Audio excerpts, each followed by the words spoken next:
que el sistema no está hecho para que tú estés bien. El sistema está hecho para que tú sobrevivas. Y que es una máquina perfecta, muy eficiente, para que la gente esté viva. Seguir tus principios de vida, tus valores. O sea, unos principios universales y unos valores que vayan conforme a ti. Porque si no, vas a ir siempre a la moda. ¿Qué es la moda? Ahora me dicen que ha salido un estudio de esto, pues voy a hablar de ello. Ahora ha salido un estudio de esto otro, pues voy a hablar de ello. ¿Quién soy? Soy un títere de la ciencia. Pero no de la ciencia, del cientifismo. Que me empezaban a entrevistar a psiquiatras y se ponían colorados solo con una pregunta. Mira, ¿cuántos pacientes has curado? Por eso Alejandro Magno fue quien fue a ver a Diógenes y no fue Diógenes quien fue a ver a Alejandro Magno. Porque a Diógenes se la sudaba Alejandro Magno, pero Alejandro Magno no se podía creer que había un tipo que no estaba impresionado o que no quería impresionarle, porque no dejan de caer en ellos constantemente. Y caer en este tipo de procesamientos mentales les convierte en títeres y las personas no queremos ser títeres. Nos encanta comprar, pero detestamos que nos vendan. ¿Y qué consejos darías, por ejemplo, a la gente que quiere emprender o empezar a ganar dinero? Lo diría a alguien que ahora mismo que no esté ganando todo lo que podía ganar, que sienta que no gana lo suficiente. Diría, empieza a ver el mundo con unas gafas anarcocapitalistas. Muy buenas a todos y bienvenidos un día más a otro episodio de Ancast. Hoy estamos en la Rack House y tenemos el placer de contar con Pedro Vivar. Bienvenido, Pedro. Un placer, Jorge. Encantado. Muchas gracias. Y bueno, los que seáis de Madrid tenéis que pasaros por la Rack House, pues es un sitio de coworking que sigue los principios del canal de capitalismo, ahorro y trabajo duro, así que ya sabéis. Y bueno, empezando un poco ya con la entrevista, ¿qué tal, Pedro? ¿Cómo te encuentras? Muy bien y sorprendido por cómo estas ideas al final les da para crear un podcast como este, ¿no? Ancast. ¿Cómo surge esto? Bueno, no sé si dan, pero estamos en proceso ahí. Sí, bueno, surge un poco lo empecé haciendo online, ¿no? Y al final, después de varios episodios, conté con la ayuda de Ángel y estamos aquí intentando expandir las ideas lo más posible, hablar con gente, pues igual no tan conocida en el ámbito académico, o gente que igual toque otros ámbitos como tú, ¿no? Que te centras más en tema igual nutrición, empoderamiento del individuo y demás. Entonces yo creo que es un tema con el que no es una cosa, siempre parece que es desde la economía, ¿no? Y hay mil formas. Uh-huh. Pues sí, totalmente. Bueno, y quería hablar un poco sobre tu trayectoria personal o profesional, ¿no? Que también comentas alguna vez que cuando le preguntas a alguien quién eres o qué haces, no todo es la profesión, ¿no? Sino que nos olvidamos a veces de las personas. Sí, de hecho al final creo que esto lo he aprendido gracias al tema de los podcasts, ¿no? Las entrevistas, hacer entrevistas a muchas personas que les quieres sacar de un tema y a lo mejor esa persona lleva hablándote de macronutrientes o de micronutrientes o de rutas metabólicas durante 10 años, 7 días a la semana y no es lo que más le motiva, ¿no? O sea, lo tiene tan automatizado que ni siquiera es algo que por muy útil que pueda llegar a ser o práctico, pues no es estimulante. Y he aprendido pues no solo de esto, ¿no? Porque he tenido la oportunidad de sentarme con médicos, profesores, académicos, filósofos, deportistas de élite, empresarios, emprendedores, que, que un policía no es un policía. Un policía también es un padre, o también es un atleta, o también es un hermano, o también es un hijo. Y a veces se nos olvida. Y creo que la lucha de las ideas pasa por entender que los individuos son gente como tú y como yo. Y que a veces cuando pensamos en el colectivo, pues nos olvidamos del individuo. Y creo que cuando vamos por la calle y sonreímos a otra persona, pues a lo mejor estamos haciendo mejor la sociedad. Y no se trata solo de pensar en la sociedad, sino de ser amable cuando te cruces con un camarero o cuando te encuentres con alguien que a lo mejor no sabes si ha tenido un buen día. Claro, se dice también que sabes cómo es una persona por cómo trata a sus inferiores. Por ejemplo, a un camarero en un restaurante, inferiores en el ámbito de escala, ¿no? No es igual cómo tratas a tu jefe, ¿no? Que cómo tratas a alguien pues, que te está sirviendo la comida. Claro, y no solo una persona, sino creo que también esto lo explico muy bien Escotado. O sea, sabes si una sociedad es civilizada por cómo se tratan los individuos. Si cuando tú te dejas el móvil en el bar, vuelves y nadie te lo ha robado, tú sabes que estás en un sitio de confianza. Pero ¿quién ha sido el responsable de que no se te haya robado? ¿La sociedad o el individuo? Pues yo creo que, en mi opinión, no se puede separar. No se puede separar. Y por eso le doy mucha importancia al trato individual y al empoderamiento de la persona. Ujú. Y bueno, Pedro, tú también eres un emprendedor, ¿no? Tienes el programa este de Motion Me, del cual eres host, eres CEO de programación neuromotriz. Entonces quería que nos contases un poco cómo empezó todo este ámbito de emprender o a través del estudio de determinadas ideas que has ido estudiando y te han llamado la atención hasta llegar hasta aquí. O... Mira, yo creo que, no me acuerdo ahora mismo, pero creo que terminé la carrera en 2011 o así. Y me dedicaba pues a ciencia del deporte. Ujú. Y yo no lo llamaba emprender, yo lo llamaba pues darte de alta de autónomo y buscar clientes. Obviamente me di de alta de autónomo después de encontrar clientes, porque si no, Sí, imagínate, ¿no? claro, tendrías que estar Sería, ahí. sería algo muy complicado, ¿no? Y empecé pues como creo que empieza la mayoría de personas, pues casi haciéndolo gratis, tratando de demostrar que mis conocimientos eran válidos y como creo que ha hecho todo el mundo, mm, consiguiendo resultados. Consigues resultados con una persona, de esa persona llegas a dos, de dos llegas a cuatro, de cuatro llegas a 20 y de 20 a 60, ¿no? De una forma exponencial. Sí. ¿Qué ocurre? Que de ahí dices, bueno, pues a lo mejor, ¿no? Con el paso de los años dices, uff, ¿y si me atrevo a abrir un centro? Y me abrí con el apoyo de mis clientes, me abrí un estudio de entrenamiento. Y me abrí un estudio de entrenamiento y me fue muy bien. Sin embargo, el punto es que hay alguna cosa que ojalá escuchen esto los chavales más jóvenes, sobre todo los que se dedican un poco más al ámbito del entrenamiento, de la salud, de la fisioterapia o un poco pues de la nutrición, del ámbito más clínico, que claro, tú puedes ser muy bueno a nivel técnico y puedes saber de las rutas metabólicas, te puedes saber de principios de entrenamiento, te puedes saber ganancias de masa muscular, puedes saber de programación neuromotriz, pero una vez que abres el portón, te pregunto, ¿sabes de finanzas? ¿Sabes de fiscalidad? ¿Sabes de marketing? ¿Sabes de comunicación? ¿Cómo es tu dicción cuando hablas? Y esto es una cosa que yo no tenía ni idea de nada. Y dije, bueno, pues si he encontrado información en los libros sobre nutrición, sobre entrenamiento, sobre ayuno, sobre distintas cosas más allá de lo que yo aprendí de la carrera, porque fue muy decepcionante para mí. De hecho, yo sentía que, que había muchas cosas que estaban mal y posteriormente corroboré gracias a la experiencia y a el contacto con muchos profesionales, pues dije, pues seguramente pase lo mismo con otros ámbitos y con otras ramas. ¿Cuáles son estas ramas? Pues el ámbito de la economía, de la empresa. Entonces empecé a leer libros de empresa, empecé a leer libros de comunicación, porque en la empresa me llevaba mucho, si tú lees cualquier libro así de empresa, te van a llevar mucho a las relaciones, te van a llevar mucho a la comunicación. Pues dije, bueno, vamos a ver. De ahí pues a cómo ganar amigos, influir a la gente altamente, y influir en las Sí. personas, luego ¿cómo se dice? Los 7 hábitos de la gente altamente efectiva, vas buscando pues temas, ¿no? Y estos temas te van llevando de una cosa a otra y vas buscando y ves que no termina esto nunca, ¿no? Pero ves que tú estás progresando y ves que tu negocio va progresando, no porque sepas más de un área técnica, que esto al final muchas veces es como el principio de Pareto. Yo creo que cualquier persona que quiera ponerse en forma, con un 20% se va a poner en forma. Solo con que haga ejercicios básicos, multiarticulares, entrene con alta intensidad, lleve los descansos adecuados y luego a nivel de nutrición controle sus calorías y sus macronutrientes, coma la suficiente proteína y entienda lo que es la termodinámica, ¿no? El balance Sí. energético, pues ya vas a tener resultados. Luego ya podemos hablar de micronutrientes, luego ya podemos hablar si quieres de descanso, te podemos hablar de si quieres de luces rojas, podemos hablar si quieres de baños de agua fría, podemos hablar de lo que quieras, pero con ese 20% tú vas a tener resultados, ¿no?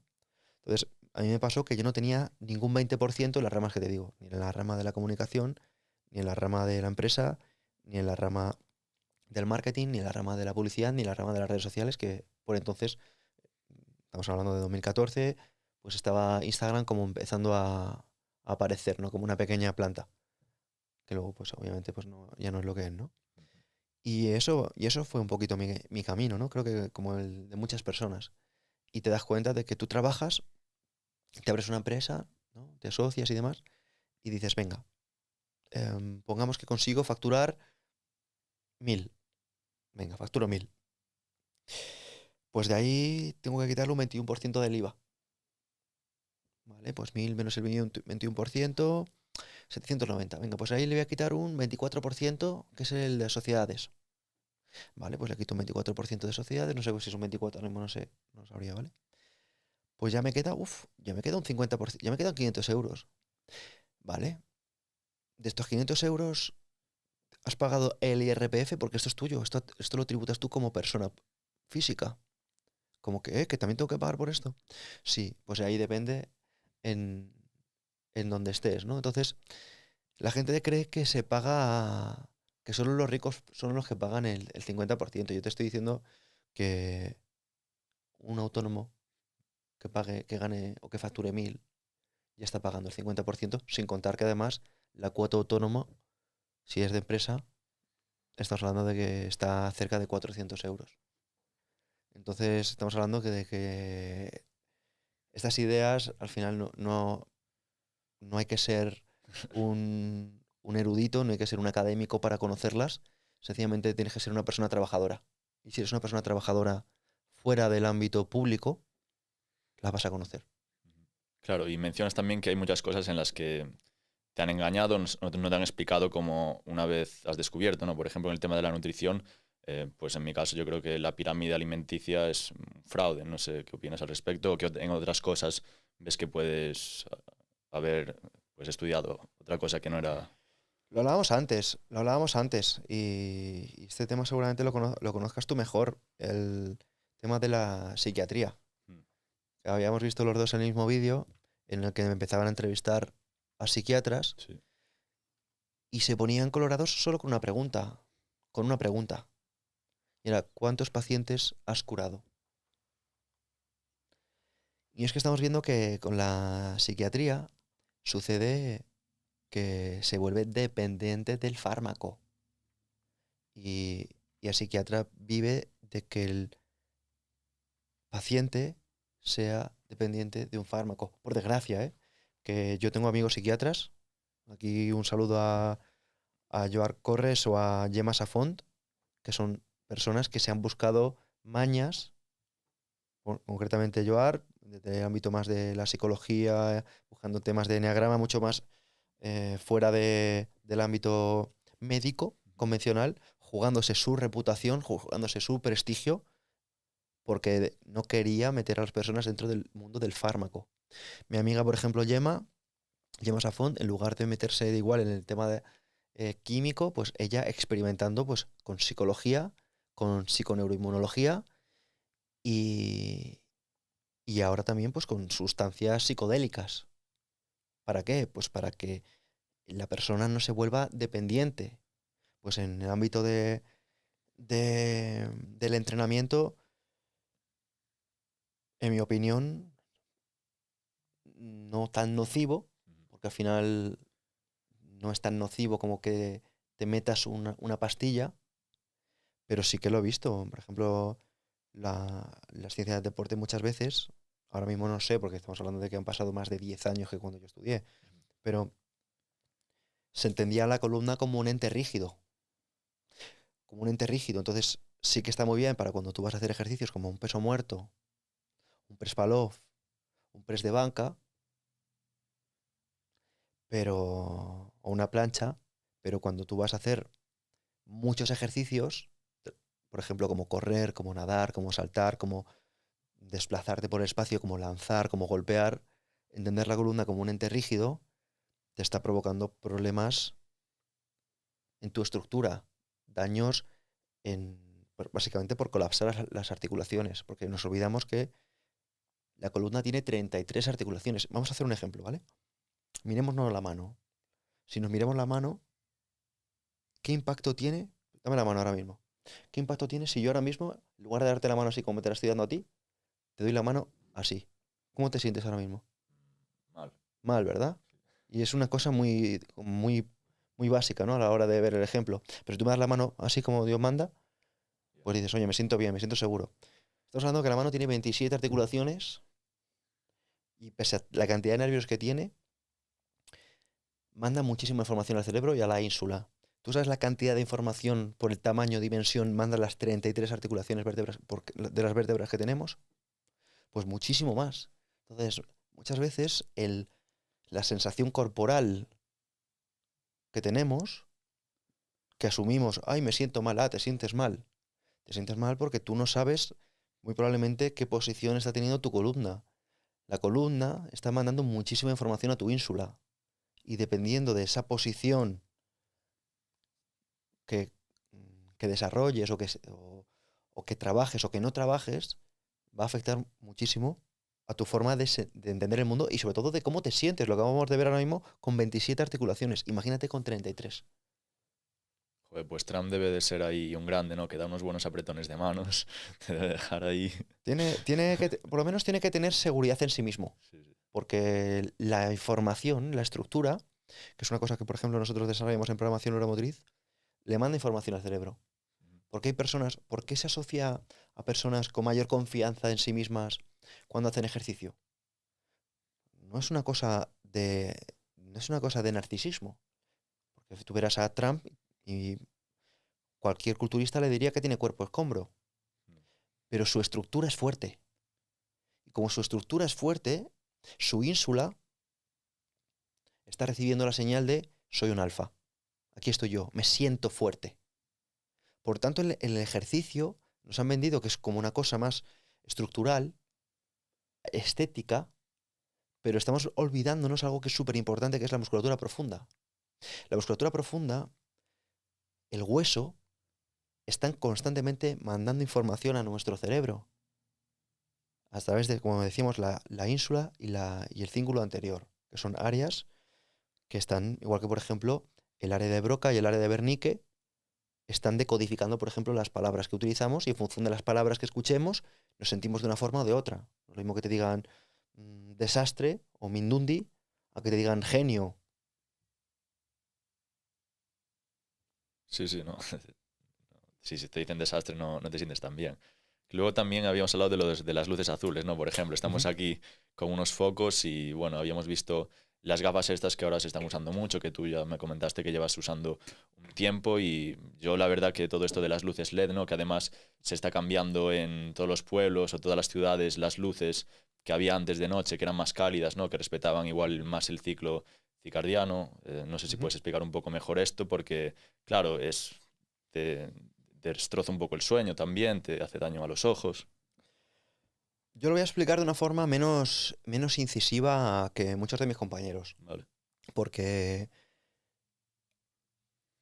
yo estoy viendo en mi sector una tendencia muy grande a dramatizar. Ujú. Y estamos hablando de, ten cuidado con las luces, ten cuidado con el agua de grifo, ten cuidado con los chemtrails, ten cuidado con el área electromagnética, ten Sí. cuidado con el wifi, ten cuidado, ten cuidado, ten cuidado, ten cuidado con los plásticos y la aromatasa que producen, ten cuidado, ten cuidado, ten cuidado, que le estás metiendo tanto miedo a la persona que sus niveles de estrés, el cortisol, ya le estás haciendo más daño que lo que le puede hacer Sí, la aromatasa que pueda tener un agua embotellada, por ejemplo. sí, sí. Por supuesto. Por tanto, lo voy a contar de una forma muy simple. Debemos entender que tu cerebro no está dentro de tu cabeza solo. Los ojos forman parte de tu cerebro. Es una ramificación de tu cerebro en el exterior. Entonces, igual que, por ejemplo, las manos o la piel están recibiendo un montón de información, los ojos reciben muchísima más información. Los oídos reciben mucha información. O si quieres hablamos de los sentidos, ¿no? Y de la estereocepción. Pero vamos a ver. Nosotros estamos constantemente recibiendo información. Otra cosa es que seamos conscientes de la información que recibimos.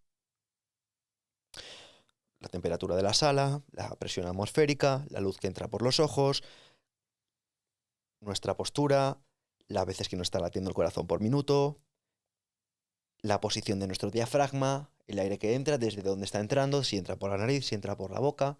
Todo esto está mandando información a nuestro cerebro. Hay personas que no entienden que esto debe ser así. O sea, debe ser de una forma automática y debe ser una forma que tú no te enteres que esté pasando. Porque si tú tuvieras que pensar de forma consciente cómo comportarte o cómo sentirte según la luz que te está entrando, según la temperatura de la sala, según lo que estamos diciendo, pues te volverías loco, no podrías tener una conversación. O sea, no sería práctico. Por tanto, todos esos procesos son automáticos. Ahora bien, dentro de estos procesos estamos hablando de que hay unos que tienen más incidencia que otros. Hay gente que cree que esta información, que es, por ejemplo, esta luz, sencillamente está hecha pues para dar claridad a la sala. Pero esto sería simplificar mucho. Esta luz tiene mucha más información a tu cerebro de la que tú eres capaz de percibir. Por ejemplo, si tú mantienes una proyección de luz blanca, luz azul, durante un número de horas en exceso, tu cerebro va a pensar, es de día. Y al pensar que es de día, ¿va a producir la melatonina necesaria para descansar correctamente? No. Probablemente no. Y de hecho pasa, y tenemos estudios, por el cual si nosotros pasamos demasiado tiempo expuestos a luces, va a afectar a nuestra producción de melatonina. Y algunos dirán, pues yo duermo igual. Dormirás igual, pero no descansas igual. De la misma forma que hay gente que dirá, pues yo entreno fuerte y no me importa. Ya, pero entrenarías mucho más fuerte si descansaras. Pues con nuestro cuerpo pasa exactamente lo mismo. Con la luz que entra por los ojos, pasa exactamente lo mismo. Pero es que no solo entra por los ojos. ¿Por qué? Porque tenemos también receptores fotosensibles en la piel. Entonces, aunque nosotros estemos recibiendo el mayor impacto por los ojos, nuestra piel también los está percibiendo. Y por eso, por ejemplo, cuando tomamos el sol de forma normal, pues nos bronceamos. Pero es que esta luz también afecta. Claro, y luego también, no sé qué opinas, hablando del sol o de las gafas solares que también influyen en que no puedas producir pues la cosa con la que te protegen del sol. Bueno, yo soy partidario de un concepto que se llama hormesis. Entonces, primero, en lo que es la protección solar, yo lo que recomiendo es el mejor protector solar posible, que es la ropa. O sea, si realmente queremos protegernos del sol, utilicemos ropa. Si alguien tiene problemas de piel, que utilice ropa. Luego ya, pues, cada uno que se informe bien qué crema se echa. Pero en cuanto a las gafas, yo lo que diría es, seamos prácticos. Porque a mí me gusta empoderar al individuo. Si yo al individuo le digo, esto te daña, esto te daña, esto te daña y esto te daña, pues no sé si lo estoy empoderando. Sí. Y por eso me gusta recurrir a la filosofía. El emperador Marco Aurelio, libro 4, Meditación 7, dice, suprime la opinión, suprimirás el semilla herido. Suprime el semilla herido y suprimirás la herida. Vamos a trasladarlo a un ámbito práctico, a nivel de salud. Hay muchas cosas que nos van a dañar, pero no hay nada más dañino que tú pienses que eso es dañino. ¿Por qué? Porque hay un principio básico en la naturaleza que es la hormesis, que viene de la toxicología. Y es el hecho de que pequeñas dosis estresantes dañan, pero permiten a tu cuerpo recuperarse. Ejemplos básicos sería, si tú tomas el sol 3 horas seguidas en agosto, te vas a poner rojo y probablemente acabes desarrollando cáncer de piel. Pero si tú vas desarrollando desde enero callo solar, cuando llegue a agosto, tu protección de melatonina va a ser mucho más grande que el que está pasándose el año bajo el flexo. Lo mismo, ¿no? Si alguien se pone 100 kilos el primer día de gimnasio cuando no ha ido nunca, pues va a romperse probablemente. Pero si el primer día te pones 1 kilo, segundo día te pones 2 kilos, tercer día te pones 3 kilos, pues probablemente lo que estés provocando es un proceso de calcificación. Esa calcificación, por eso los huesos son porosos, genera osteocalcina. La osteocalcina lo que hace es precisamente mejorar esa densidad ósea, que la porosidad sea más densa y a su vez encima mejora el carácter. La osteocalcina se ha demostrado que tiene efectos no solo en el carácter, o sea, en nuestro estado de ánimo, por efectos en la ínsula que hemos hablado antes, sino mejoras de memoria. Y por eso muchas veces el desarrollo físico va de la mano con el desarrollo cognitivo. Muy distinto a lo que nos han dicho antes, ¿no? Que si tú levantabas peso te quedabas tonto. Pues no, nada más lejos. Si tú te levantas peso, aparte de estar más fuerte, vas a ser más inteligente y vas a tener un mejor desarrollo cognitivo. Claro, totalmente, ¿no? Por eso lo de programación neuromotriz, ¿no? Yo, por ejemplo, cuando empecé yendo al gym, como que te focusas mucho en eso, en hacer los ejercicios, las repeticiones, ir X días, ¿no? Pero luego, claro, también la cosa es que acabas obsesionado un poco y ves que eso no es sano y que hay muchas más cosas que tienes que cuidar, ¿no? No solo la nutrición, pues lo que mencionas, empoderar al individuo a través de muchas otras cosas, ¿no? Que al final, obviamente, hacer ejercicio es bueno, pero al final pasarse también puede ser negativo. Claro, también lo decía Aristóteles, ¿no? Y el oráculo de Delfos, muchos conocen el No Gis Seutón, que es el famoso Conócete a ti mismo, pero tenía otros dos mensajes en el templo de Apolo, ¿no? Uno de ellos es el famoso Me de Nagán, que viene a decir nada en exceso. Y yo creo que esto va muy de la mano, ¿no? Con el tema de Landcast, con el tema de la mentalidad libertaria. La mentalidad libertaria es cuidar al individuo. Cuidar al individuo es ¿cómo protejo al individuo? Pues lo protejo con un poco con un software adecuado. ¿A dónde quiero llegar? Que me estoy enrollando. Las cosas no son malas. O sea, no es malo un flexo. Lo que está haciendo es mejorar la calidad del espectador. No es malo el plástico, que aunque pueda producir aromatasa, está permitiendo que yo esté hidratado y ahora mismo pueda tener una buena conversación contigo. No es malo, por ejemplo, una copa de vino, porque una copa de vino lo que está haciendo es que genere un recuerdo mucho más marcado que a lo mejor bebiendo agua, que lo bebo con mucha más frecuencia. No es malo un entrenamiento intenso, aunque me lata muy fuerte el corazón. Entonces, ¿qué es lo que es malo? Lo que es malo es la pérdida de la moderación, el exceso. Como decían también los clásicos, caer en el ibris. Es la desmesura. Entonces, en mi punto está en recuperar con el software adecuado el empoderamiento del individuo.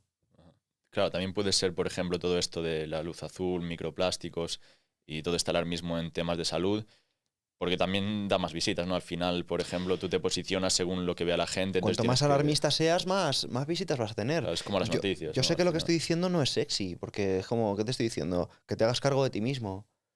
Pero si yo dijera, como he visto, y he entrevistado a personas, el agua deshidrata. Ten cuidado con la luz azul, ten cuidado con el wifi, ten cuidado con las ondas electromagnéticas, ten cuidado con la aromatasa y los plásticos. Pues seguramente tendría mucho más impacto, pero lo más importante siempre es tener un software con el que ves el mundo y ser fiel a él. ¿Qué significa esto? Unos principios claros. Seguir tus principios de vida, tus valores. O sea, unos principios universales y unos valores que vayan conforme a ti. Porque si no, vas a ir siempre a la moda. ¿Qué es la moda? Ahora me dicen que ha salido un estudio de esto, pues voy a hablar de ello. Ahora ha salido un estudio de esto otro, pues voy a hablar de ello. ¿Quién soy? Soy un títere de la ciencia. Pero no de la ciencia, del cientifismo. ¿Y cuáles son tus principios o tus valores? Pues han ido cambiando con el tiempo. Y de la misma forma que ahora te puedo decir estos, no te garantizo que mañana sean los mismos. Porque antes de decir mis principios, quiero hablar de un psiquiatra, un psicólogo de Harvard, se llama Daniel Gilbert, que acuñó un término llamado la ilusión del fin de la historia. La ilusión del fin de la historia viene a decir que todos somos muy conscientes de todo lo que hemos cambiado en el pasado. Yo te puedo hablar de toda la ignorancia, de tantas cosas que no sabía, métodos de entrenamiento que hacía, hoy cómo iba a entrenar yo de esa forma, o incluso yo era muy estatista, como yo. Pero somos totalmente ignorantes de lo que aún vamos a cambiar. Porque ahora mismo estamos hablando de libertarios y a lo mejor en un tiempo, porque yo antes era liberal, pero con el tiempo me he vuelto libertario. Entonces no es lo mismo, ¿no? De hecho, se parece muy poco, aunque tenga un nombre muy parecido, ¿no? Sí. Pues por eso te puedo decir ahora mis principios base, pero no significa que los vayan a ser mañana, aunque ahora me encanten, ¿no? principio que he desarrollado es la integridad. No pretendo ser otra persona. Y pongo antes la integridad a algo que, por ejemplo, era en el pasado, que era el honor. Antes prefería ser una persona honorable y ahora prefiero ser una persona íntegra. ¿Por qué? Porque creo que esto lo ilustra muy bien el emperador Marco Aurelio. El emperador Marco Aurelio muchos lo tenemos por una persona honorable, pero lo que era Marco Aurelio realmente era íntegro. Porque Marco Aurelio ya era el dueño del mundo de la época. No pretendía ganarse la estima de nadie más que la de él mismo. Sus meditaciones están escritas para sí mismo. O sea, se publicaron una vez que él se murió y él no sabía jamás que la íbamos a ver en Facebook. Pues el tema del honor es algo que yo he perseguido mucho tiempo. Yo he perseguido la validación, he perseguido encajar con otros, he perseguido pues ganarme la estima de mis pares. Pero me doy cuenta de que, o incluso que mi libro sea súper leído, pero luego te das cuenta de que digo, ¿yo para qué quiero que el libro me lo lean? Yo quiero que me guste a mí. Yo quiero hablar de las cosas que me gustan a mí. Y eso es la integridad. Y eso es lo que yo persigo. Y eso es el principio que más me mueve. Sí, sí. Me acuerdo de algún vídeo que habías subido relacionado con esto que yo me sentí bastante identificado, ¿no? Porque sí que yo empecé haciendo, pues yo qué sé, shorts de, no sé, de escotado, de bastos, porque me gustaban, ¿no? Y para tenerlos ahí para volver, ¿no? Y luego me sentía a veces condicionado, digo, va, cuando estoy haciendo un short, este short le va a gustar a la gente lo va a entender, claro. Y al final acabo haciendo shorts más casi para que le guste a la gente que para que me guste a mí. ¿Y sabes por qué es tan bueno la filosofía? Y sobre todo la mentalidad libertaria. Porque la mentalidad libertaria precisamente es entender esto. Es entender el mercado. Es entender, yo pretendo encajar en el mercado siendo otra persona. Si todo el mundo funcionase así, mi producto no funcionaría. Entonces, yo me he hecho rico compartiéndome a mí, no compartiéndome otras ideas. Me explico.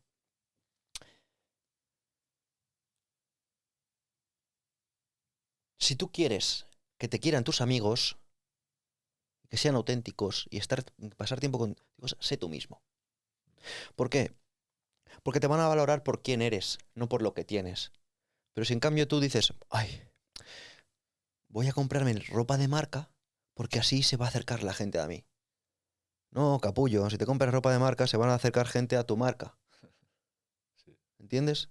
Entonces yo lo que hice es, voy a desprenderme de marcas, voy a desprenderme de todo lo que no sea mío o todo lo que no me apasione de forma genuina. Entonces, para mí tiene mucho más sentido que lleves una camiseta de Naruto, porque yo sé que tú no llevas Naruto para encajar con el mercado. Tú llevas Naruto porque te gustará o por lo que sea. Y eso genera afinidad con las personas que les guste el anime. Entonces ahí estás siendo íntegro. Cuando para mí alguien no está siendo íntegro es porque lleva Louis Vuitton, no sé si se pronuncia así,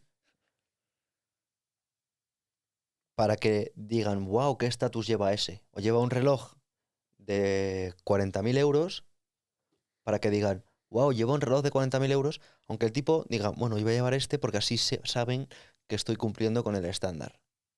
Entonces, para mí, lo importante es la integridad.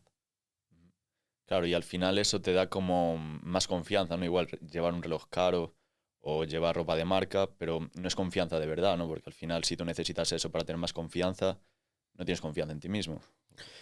Tu confianza es volátil. Volátil, Por claro. eso, por eso Diógenes fue quien fue a ver, perdón, por eso Alejandro Magno fue quien fue a ver a Diógenes y no fue Diógenes quien fue a ver a Alejandro Magno. Porque a Diógenes se la sudaba Alejandro Magno, pero Alejandro Magno no se podía creer que había un tipo que no estaba impresionado o que no quería impresionarle. Claro, claro. Y bueno, al final quería volver un poco al tema de la psiquiatría, ¿no? Donde mencionabas que la dependencia de los medicamentos es algo que obviamente es muy malo y bueno, sobre todo el autor este que te comentaba, Thomas Sachs, mencionaba el tema de la servidumbre involuntaria, ¿no? Que una cosa muy mala de estos sitios es que obligan a la gente a meterse ahí contra su voluntad y a tomar pastillas contra su voluntad. Al final, Sachs decía que los psiquiatras obligan a la gente enferma a tomar algo que no quieren y obliga a la gente normal a no tomar cosas que ellos quieren tomar, ¿no? En el caso de la prohibición de las drogas, por ejemplo. Y ahí volvemos a estar una vez más en corrupción semántica. Gente enferma. Claro. Quería ponerlo entre comillas. Sí, pero ¿quién es gente enferma? Ujú. Que Sí, enferma denominada por quién. claro. Porque yo puedo estar enfermo. O sea, ¿solo soy enfermo cuando se me diagnostica? Ujú. Pregunto. No, claro, incluso eso, te diagnostican sin que tú quieras, que eso es totalmente, vamos, si tú eres el médico o el psiquiatra, tienes que atender a lo que te pide el paciente, entonces no puedes diagnosticar a alguien en contra de su voluntad. Además, un diagnóstico puede ser también una condena de muerte, pues te tratan también diferente y saben que puedes tener X cosa, claro. Y un diagnóstico se puede convertir, como tú decías, en una profecía autocumplida. Ujú. Esto lo explica muy bien Escotado cuando habla de la novela, ¿no? De William Burroughs, ¿no? La de Yonki. Que al final no ha habido yonki hasta que no se acuñó el término yonki. Siempre ha habido drogas. Sí. El propio Marco Aurelio, que lo hemos mencionado varias veces, tomaba una onza de opio cada mañana recetado por su médico Galeno, que fue el primer médico científico. Entonces estamos hablando que ¿quién está enfermo? Yo, por ejemplo, aquí quiero decir que yo no hago apología de las drogas, yo no consumo ningún tipo de sustancia para alterar la conciencia, porque no quiero. O sea, sin embargo, estoy muy a favor de ellas, súper a favor. Primero, porque es progreso en la medicina. Y segundo, porque yo soy una persona muy activa. Soy una persona, me muevo mucho, me gusta el ejercicio, me gusta el movimiento, me gusta sentirme útil con mi cuerpo. Pero si perdiese mis brazos o mis piernas, ¿me van a privar también, por ejemplo, de que experimente con mi mente, con sustancias prohibidas? ¿Me van a prohibir que consuma heroína o me van a prohibir que consuma LSD? Si no tengo ni brazos ni piernas, no puedo hacer nada con mi vida. O sea, estamos hablando de que nos dirige una panda de personas que tiene un interés muy, muy, muy ajeno a tu interés. Y esto es por lo que a mí me gustan mucho las ideas de los libertarios, que es, ocúpate de ti, yo me ocupo de mí y colaboramos en las cosas que estemos de acuerdo. Y en las que no estamos de acuerdo, pues te dejo en paz y tú me dejas en paz. Claro, al final es eso, tú no tienes que consumir drogas para estar a favor de ellas. Es que ya se ven las consecuencias de la prohibición, ¿no? Millones de muertes, que la gente también se gaste todo su dinero en algo que costaría lo que cuesta, por ejemplo, la harina o el azúcar, y luego al final había médicos que te comentan que sin el opio no se podría ejercer la medicina, ¿no? Ya vemos que todo esto de la morfina y demás son opioides, y entonces tú tienes un derecho de autopropiedad, de tener tus drogas, tus cultivos, es un cultivo, al fin y al cabo, es una planta, o el derecho al libre comercio, ¿no? Y esto es bastante reciente, ¿no? Principios del siglo XX en Estados Unidos que empieza la prohibición y hasta día de hoy. Al final, el experimento es la prohibición, no es la legalización, que tampoco tendría que ser legalización, sino derogación de la prohibición. Así es, ¿no? Esto lo explica también muy bien Escotado, que decía que prohibir las drogas sería como prohibir la lectura, o prohibir el fornicio, o prohibir el deporte.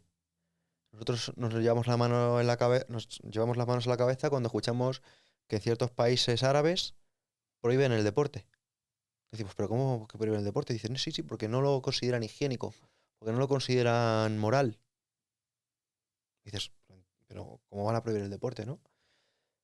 Yo creo que cuando nos estudien en el futuro van a decir, mira, esta era la gente que se consideraba a sí misma civilizada, Sí, sí. metiéndose en la vida de los demás.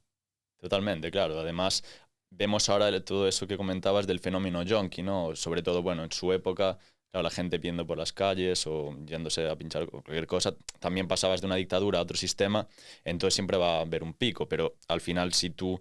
También la gente que muere por sobredosis, ¿no? Al final porque no sabe lo que se está metiendo en el cuerpo. Nadie se mete en el cuerpo nada para matarse. De hecho, hay festivales donde hay controles de drogas, se los hacen y lo ven y dicen, joder, esto no lleva nada de lo que pensaba y lo tiran. Entonces, eso demuestra que la gente no toma droga para hacerse daño.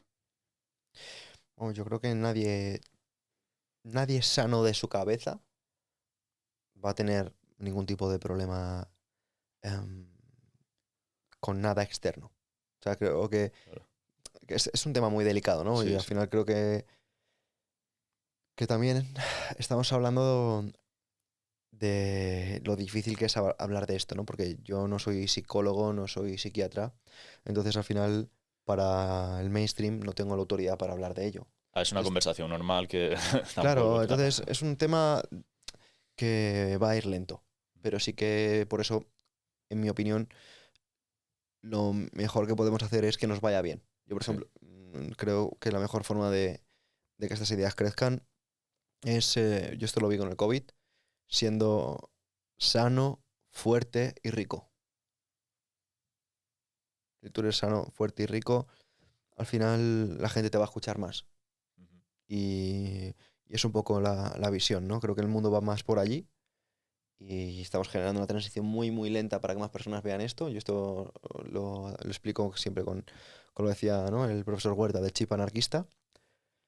Si tú ves la sociedad, la gente mira al mundo en función del chip estatista, ¿no? En plan, valoran tus conocimientos en función de las firmas del rey que tienes pegadas en la pared. O valoran el dinero que ganas en función de tu salario, ¿no? Que estamos hablando de que, de que sea 1.000 poco y a partir de 4.000 mucho, porque estamos viviendo en una franja estatal, Sí. ¿no? Lo que serían 1.000 es alguien que está con el sueldo mínimo y a partir de 4.000 es alguien que gana mucho, ¿no? Pero si lo vemos realmente con el chip anarquista en lugar de con el chip estatista, alguien que gana cero es alguien que gana muy poco, gana cero. ¿Y cuánto es el máximo? Depende. Y alguien ignorante o alguien que no te fías de su conocimiento, no es por los títulos que son las firmas que tenga en la pared, sino realmente es qué has hecho. Y el máximo es qué has hecho también, ¿no? Y eso, pues a mí, por ejemplo, me ha dado mucha perspectiva. Decir, ¿qué buscas? ¿Títulos en la pared o qué buscas? ¿Qué seguridad estás buscando?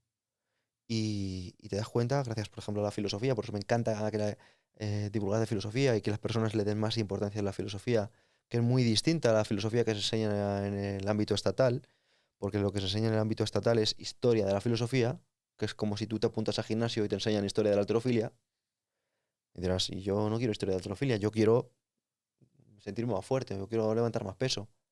Pues con la filosofía pasa igual, ¿no? Te enseñan historia de la filosofía en lugar de decir qué filosofía, o sea, qué forma de ver el mundo me va a empoderar más para mí, para mis circunstancias. Sí. Y luego también habías mencionado alguna vez sobre los filósofos cínicos, ¿no?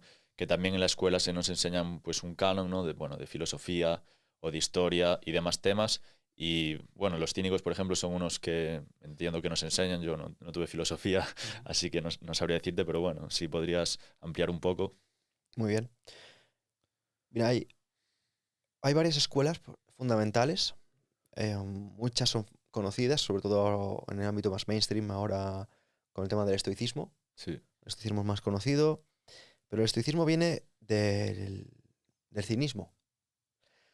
¿Y por qué viene el cinismo? Vamos a ver.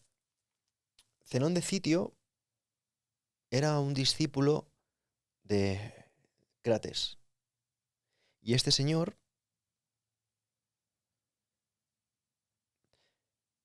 pues tenía una forma de ver el mundo en la que valoraba no lo material, valoraba los intangibles, cosas que tú no podías ver pero sabías que existían. ¿Y qué cosas tú puedes valorar que no puedes ver pero sabes que existen? Pues a mí se me ocurre, por ejemplo, la bondad. Tú puedes valorar la bondad aunque no la veas, pero la puedes valorar. Tú puedes valorar, ¿qué más? El coraje. Tú puedes valorar el coraje aunque no lo veas, lo sientes. ¿Tú qué más cosas puedes valorar? Puedes valorar más la sabiduría. ¿Qué puedes valorar más? La disciplina, la fortaleza, la paciencia. Ninguna de estas cosas se pueden tocar. Tú no puedes tocar la paciencia, pero tú puedes sentir paciencia. Entonces los cínicos eran personas que lo que hacían era valorar estas cosas internas, esta integridad, esta virtud, estas cosas que no se pueden tocar pero existen, que son verdaderamente valiosas. Porque las mejores cosas de la vida no se pueden comprar, se construyen. Si se pueden comprar, yo no lo quiero. Si un amigo se puede comprar, yo no lo quiero. Si una pareja se puede comprar, yo no la quiero. ¿Por sí, sí. qué nos gusta alguien que está en forma, que corre rápido, que va a la montaña o un atleta de parkour? Tiene salud. Porque no se puede comprar. Porque tú no vas a ir a la tienda, no vas a ir al Decathlon y, oye, quiero ese cuerpo. No puedes hacerlo. No vas a ir al Zara y digo, oye, quiero este cuerpo. No, no, no. Valoramos estas cosas porque no se pueden comprar. Admiramos estas cosas porque no se pueden comprar. Entonces los cínicos valoraban estas cosas. No, o sea, se alejaban mucho de la filosofía idealista, del canon idealista, de las ideas, del bla, bla, bla. Estos valoraban lo materialista. Lo de, ah, eres disciplinado, ven aquí todos los días. ¿Tienes coraje? Abraza esta estatua de hielo. ¿Eres paciente? Entonces eran personas que le daban mucha importancia a esto, ¿no?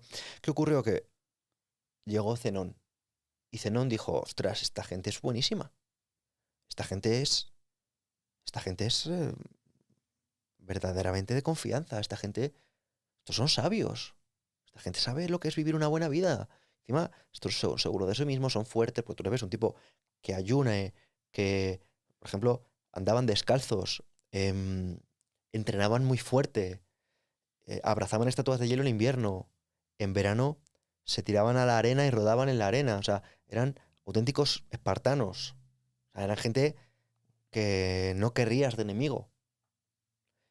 Entonces decían, joder, esta gente es genial, pero yo esto lo puedo mejorar, porque dicen que la virtud es lo mejor, dicen que las bondades son lo mejor, que la grandeza de alma es lo mejor. Mm, ¿Cómo lo podría mejorar? Bueno, pues él introdujo lo que serían los indiferentes preferidos. Por ejemplo,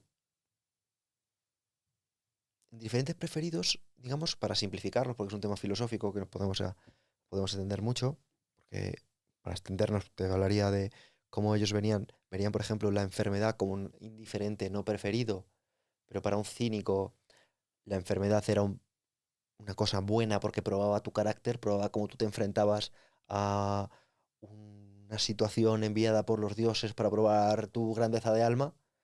Pues ahí los estoicos dijeron, bueno, bueno, esto lo vamos a poner como indiferente, no preferidos. Como no es malo, pero tampoco es bueno. ¿Qué más cosas son indiferentes preferidos? Por ejemplo, amistad.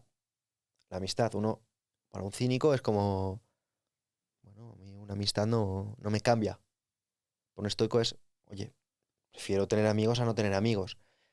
Pero donde está, digamos, para mí el kit de la cuestión, ¿no? En esta conversación, ¿no? Tan capitalista, es en que ellos, por ejemplo, veían, los estoicos, al dinero como un indiferente preferido.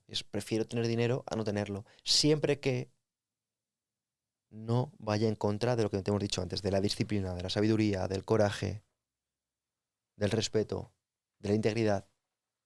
¿Se puede hacer dinero cumpliendo estos valores virtuosos? Pues los estoicos lo defendían. Y yo creo que lo defienden las personas que tratan de ver el dinero como algo bueno. ¿Por qué? Porque creo que el dinero no es algo que permite, por ejemplo, que estas ideas se extiendan. O sea, el dinero lo que hace, por ejemplo, es que yo pueda estar aquí sentado contigo. Es lo que hace que las personas que estén escuchando este podcast conozcan estas ideas o las puedan compartir con sus amigos. Sin dinero esto no sería posible, ¿no? Tendríamos que estar en en una, en un espacio, ¿no? Como mucho más cerrado, más íntimo y estas ideas no llegarían a nadie, ¿no? Pues el dinero, por ejemplo, pues los estoicos lo veían como algo eh, indiferente, o sea, que no es ni bueno ni malo, pero preferido, o sea, prefiero tenerlo a no tenerlo. Los cínicos directamente no lo contemplaban. Como eran así ascetas. Exactamente, practicaban el ascesis, que es una palabra griega, que es precisamente de la que viene el ascetismo, que asocia precisamente el entrenamiento del alma al del cuerpo. Entender que tu alma, o sea, las virtudes morales, lo que hemos dicho antes, ¿no? Esta grandeza de alma, esta disciplina, esta paciencia, este respeto, esta integridad, tú la vas a desarrollar mediante el cuerpo. Con tu ayuno, tú vas a generar ¿qué? Mayor desapego, porque no vas a necesitar esa necesidad de, ay, me voy a vender, ¿no? Por ejemplo, Hay una historia muy, muy famosa, ¿no? Muy loada de Diógenes, en la que le dice, ay, un ministro del emperador, ay Diógenes, si adoraras al emperador no tendrías que comer lentejas. Y dice, bueno, si tú aprendieras a comer lentejas no tendrías que adorar al emperador. Pero ¿por qué se refiere a aprender a comer lentejas? Se refiere a aprender a comer lentejas porque las lentejas en sí mismos pueden ser un plato, entonces, no apetecible, pero apetecible cuando llevas 3 días sin comer. Entonces ahí aprendes a comer algo. Y ahí aprendes a no depender. Ahí aprendes a cultivar. ¿Cómo cultivas esto? Con el cuerpo, con el hambre. Pero, por ejemplo, el coraje también lo haces haciendo, por ejemplo, hacían ellos, no hacían baños como los que tenemos ahora de hielo, pero abrazaban estatuas heladas. Pues ahí cultivaban ese ascesis. No solo eso, sino entrenaban muy fuerte el cuerpo. ¿Por qué? Porque era su instrumento, era un regalo de los dioses. Sí, al final, en relación al dinero, muchas veces se ve como un fin, ¿no? En esta sociedad que tenemos que es igual muy ateo materialista en ese sentido, pero al final no deja de ser un medio, ¿no? El dinero puede ayudarte a ser más libre, a invertir en los proyectos que más te gusten, o pues a poder comprarte cosas que tú quieres, que tampoco tiene nada de malo, pero ver solo el dinero como un fin en sí mismo, yo creo que también puede ser un problema. Claro, y yo opino igual. Claro, claro, no, quería profundizar un poco en ese aspecto, que yo creo que la sociedad en la que vivimos es un poco así, ¿no? Que es como que gira todo en torno al dinero y hay que valorarlo, tampoco odiarlo, ¿no? Es como que mucha gente, pues eso, si eres más de izquierdas, igual dices, estamos presos de este sistema capitalista, y si eres, pues no sé, más de derechas o más liberal, como que a veces es como un dios casi, ¿no? El dios, el dinero, ¿sabe? Esto llevado un poco al tópico, ¿no? Si lo llevamos al tópico, por supuesto. Y por eso precisamente yo detesto el tópico. No me gusta mucho el individuo. Y hablar de persona. O sea, a mí me encanta personalmente el dinero, me encanta. Y me encanta tener dinero. Eso no significa que el dinero me tenga a mí. ¿Por qué? Porque yo entreno mucho mi mentalidad para no necesitar. O sea, y te digo que me dejo el culo para hacer dinero, también te lo digo. O sea, trato de que mis proyectos crezcan, que estas personas estén atendidas, estar cada día más preparado. O sea, que mi cuerpo responda con energía para estar listo para cualquier situación, aproveche oportunidades. Pero eso no significa que llega mañana, desaparece. Perfecto. Más tiempo para no estar preocupado de tantas cosas. ¿Por qué? Porque sé que para mí que es lo importante. Tengo muy claro mis principios, o sea, mi forma de ver el mundo, que es lo que hemos estado hablando antes. Claro, y al final también, eso, me has comentado que vas a sacar tu sexto libro, que bueno, Ujú. estás ahí con todo esto, Diario Estoico, Emotion Me. ¿Cómo haces para organizarte con todos estos proyectos, no? Pues mira, el sexto libro, que se llama El arte de la decisión, va precisamente en esta línea. O sea, parece como comentamos antes, ¿no? Que el mundo premia el estar ocupado. Yo tengo la agenda súper despejada. ¿Por qué? Porque no se trata de estar ocupado, se trata de tomar buenas decisiones. Entonces hay que conocer, esto por ejemplo, en el libro pues lo explicamos de una forma muy clara, y es entender que si yo ahora mismo, imagínate que estuviéramos rodeados de gente, preguntáramos, ¿quién de aquí considera que es una persona racional? ¿Cuánta gente crees que levantaría la mano? La mitad. La mitad diría que ellos son racionales, son personas... ¿Quién pues yo creo que levantaría la mano el 100%. O el 100%. O sea, yo pregunto, ¿eh? O sea, a lo mejor me estoy equivocando. Pero Habría que digo, probar. que levante la mano, ¿quién de aquí es una persona razonable? Pues diría, pues yo soy una persona razonable, ¿no? Sí, sí, no, sí. Yo soy una persona razonable, y levantamos la mano. ¿Sabes lo que decía Descartes? Que no hay nada mejor repartido que la razón, pues todos creemos tener suficiente. Y esto es una falacia. Se llama la falacia de la racionalidad. Y esto es porque caemos todos, como hemos comentado antes, esto va muy ligado a la programación neuromotriz, porque todos nos movemos por mecanismos automáticos, igual que te digo que te sientes en función de esta ínsula, en función de la relación con tu cuerpo, también tú actúas conforme a ciertos mecanismos de procesamiento de información que ya están previamente adquiridos. Esto nosotros en el libro nos explicamos como un enemigo invisible. Un enemigo invisible que son los sesgos cognitivos. O sea, más del 85% de nuestras decisiones son automáticas. O sea, tenemos entre 60.000 y 70.000 pensamientos diarios. ¿Qué significa esto? Pues que tenemos que tener en cuenta que son automáticos, que tú no los decides tener, pero aparecen. Ah, yo no quería pensar que se muriera mi madre, ha aparecido. Ah, yo no quería pensar que España podría entrar en guerra. Ah, yo no quería pensar que mi negocio se iba a cerrar. O yo no quería pensar, pero aparecen pensamientos. Entonces, el tema es que no solo aparecen pensamientos, también aparecen una serie de toma de decisiones. Si nosotros, por ejemplo, esto son cosas muy básicas, ¿no? Pero, por ejemplo, si a ti alguien te grita o te tira algo, pues a lo mejor tu reacción instintiva es devolverle o no, o golpearle, o gritarle. Pero eso no significa que tú lo hayas reflexionado, tú has reaccionado.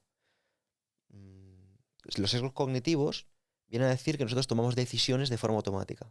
Y hay pues, una infinidad. De hecho, el libro tiene muchísimos. Voy a poner unos cuantos ejemplos. El sesgo de reciprocidad.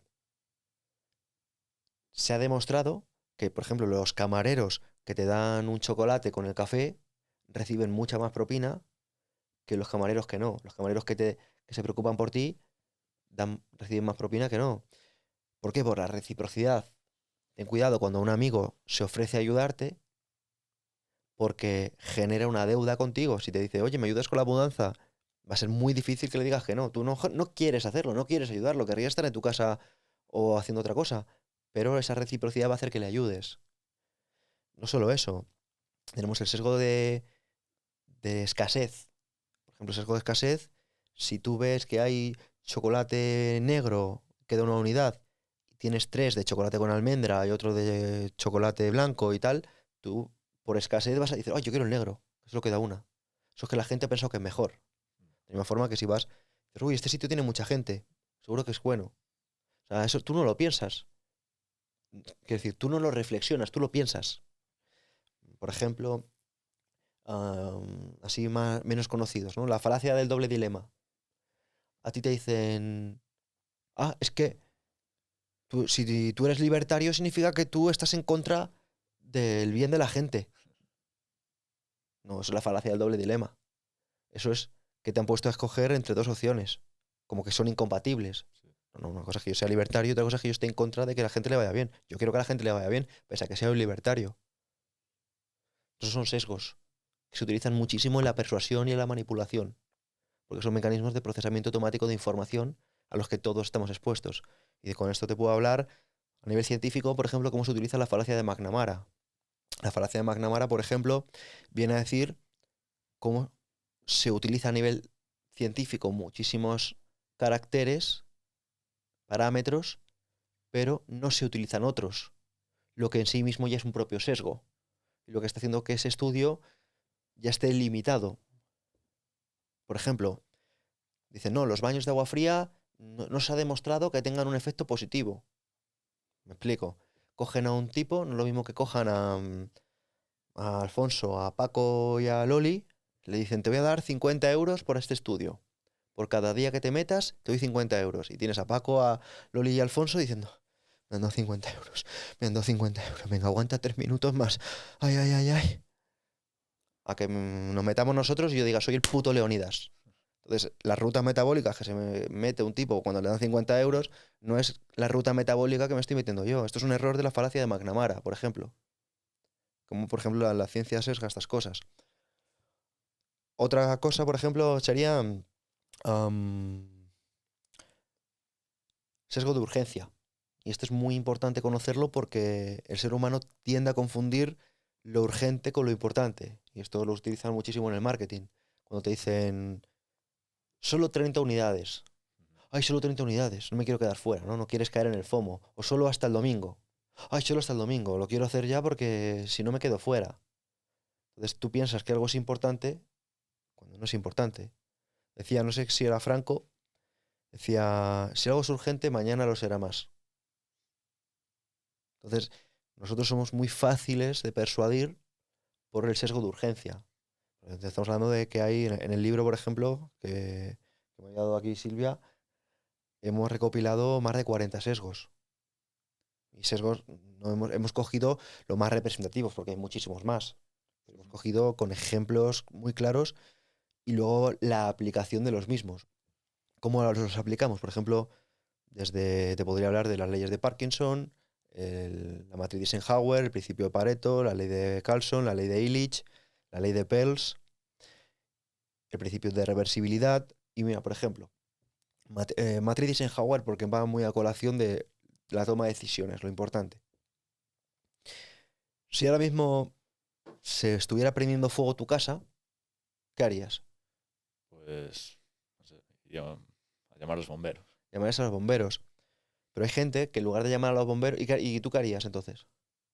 Pues les digo que está ardiendo mi casa y que vayan a apagar. Vale, y en ese tiempo, ¿qué haces tú? Ya he hecho lo que había que hacer. Yo creo, pues hablar con mi familia, decirle qué está pasando, si está todo bien. Uh-huh. Bueno, eso es una acción, pero a lo que voy, es que quería ser muy dramático. Hay gente que se está prendiendo fuego su casa, su oficina, se ponen ellos a apagar el fuego. Hay otros que llaman a los bomberos y se quedan ahí, ay, ay, ay, a ver si lo apagan, a ver si lo apagan. Si se está prendiendo fuego tu casa, llamas a los bomberos y te vas al gimnasio o te vas a dar un paseo. ¿Por qué? Porque tú ahí no pintas nada. Porque no es tu misión. Pero te estoy poniendo un gesto dramático. Las personas tienden a estar en lo urgente importante. Tienden a estar en las cosas que son urgentes, importantes, pero en las que ellas no tienen incidencia. Por ejemplo, viene el trimestre y en lugar de dejar que lo hagan las personas de confianza, se ponen ellos a hacerlos. Hoy no, hay que hacer esto, hay que hacer esto otro, hay que hacer esto otro. Y dejan de lado las cosas que no son urgentes. Y como no son urgentes, ¿se atienden con facilidad? Pregunto. No. No. Por ejemplo, para dejarlo de una forma muy clara, que me gusta aterrizar este tema, que es importante. ¿Es importante, es urgente que leas hoy? Pues debería, que no leí este fin. ¿Pero es urgente? ¿Qué pasa si no No, lees hoy? no es urgente. ¿Es urgente que vayas al gimnasio hoy? No, ¿Qué pasa si no vas? nada. ¿Es urgente que llames a tu madre o a tus seres queridos? No. No, no pasa nada si no lo haces, ¿verdad? ¿Es urgente que te des un paseo o que te dé el aire? Llevo aquí encerrado un buen rato. Yo creo que igual sí. Y es urgente, ¿no? Eso lo dejamos en tu mano, ¿no? Que tú eres el que elige la duración. Claro, que las cosas que no son urgentes se tiende a no darle importancia. Pero las cosas verdaderamente que hacen la vida de las personas no están en la urgencia, están en la importancia. Entonces, ¿se prende fuego tu casa? Pues vete a jugar al pádel. O al Fortnite, pero ya no podrías porque... Al Fortnite ya no lo sé, porque no es importante. Claro. Además, si ¿Entiendes? está El ardiendo jugar al tu casa, Fortnite es peligroso. no es importante. En mi opinión, ¿eh? O sea, por eso digo que las opiniones hay que mirarlas bien. Pero sí que es importante que llames a tu madre, sí que es importante que leas, sí que es importante que hagas ejercicio, sí que es importante que te des un paseo, porque eso está formando tu identidad. Y debes tener muy claro que cada acción que haces y que no haces está determinando la persona que eres. Claro, al final todo lo que haces cuenta y suma cada decisión que Pero es haces que en lo tu que no vida. haces también. Lo que no haces también.